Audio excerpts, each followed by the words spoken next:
Je lis du livre de Psaume chapitre 119 au verset 11 qui suit.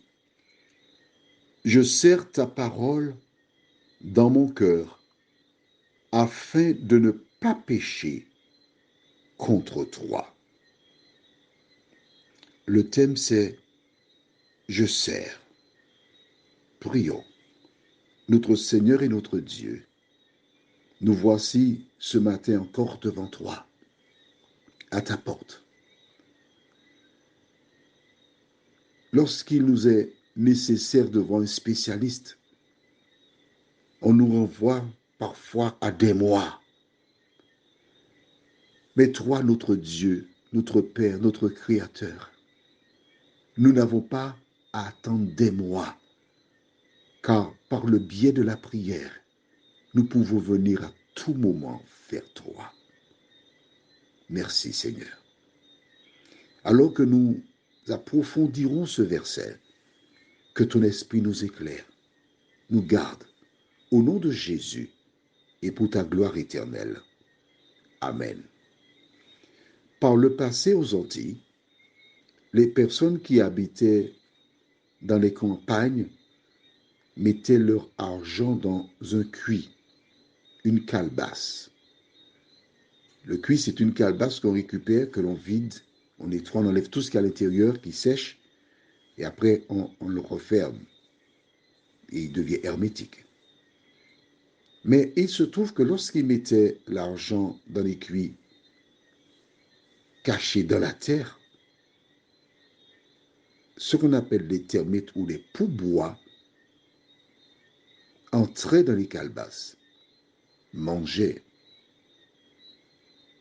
l'argent qui était perdu.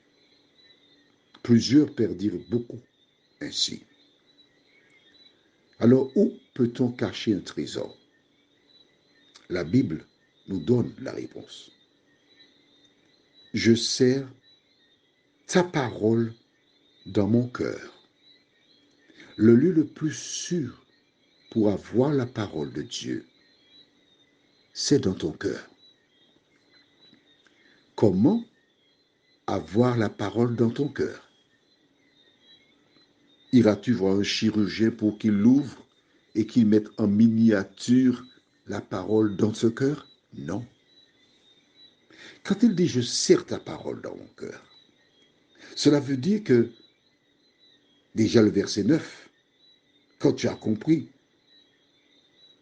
que c'est en te dirigeant d'après la parole de Dieu, tu commences à la lire.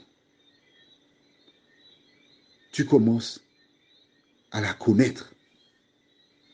Tu réalises ce que Jésus déclara dans Jean 5, 39. Vous sondez les Écritures parce que vous pensez avoir en elles la vie éternelle. Ce sont elles qui rendent témoignage de moi. Et vous ne voulez pas venir à moi pour avoir la vie. Verset 40. Donc, le jeune homme devra lire la parole. Et c'est seulement lorsque tu lis la parole que tu es en mesure de la connaître et de la voir dans ton cœur.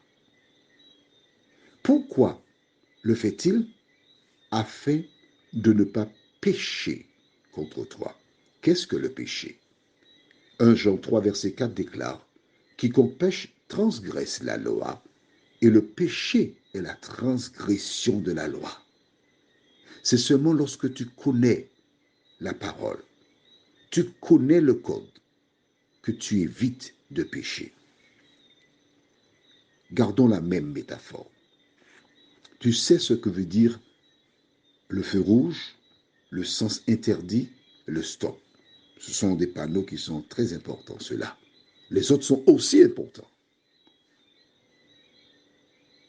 Pour ne pas faire d'accident lié à la violation de ces trois panneaux, que fais-tu? Tu les respectes.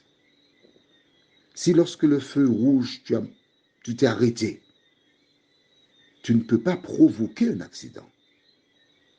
Si arrivé au stop, tu le respectes, tu ne peux pas provoquer un accident. Si tu ne n'essaies pas de passer dans un sens interdit, tu ne peux pas provoquer un accident. Pourquoi? Parce que tu connais le code de la route, tu l'as appris et tu le respectes. La loi de Dieu, c'est pareil. Prions, notre Seigneur et notre Dieu. Ta parole nous indique, je serre ta parole dans mon cœur afin de ne pas pécher contre toi. Alors nous comprenons pourquoi l'ennemi veut nous inciter à pécher. Nous comprenons pourquoi nous avons peu de temps pour lire la parole. Nous comprenons pourquoi il y a tant de choses qui nous détournent, nous incitent à ne pas lire la parole. Merci Seigneur pour cette révélation.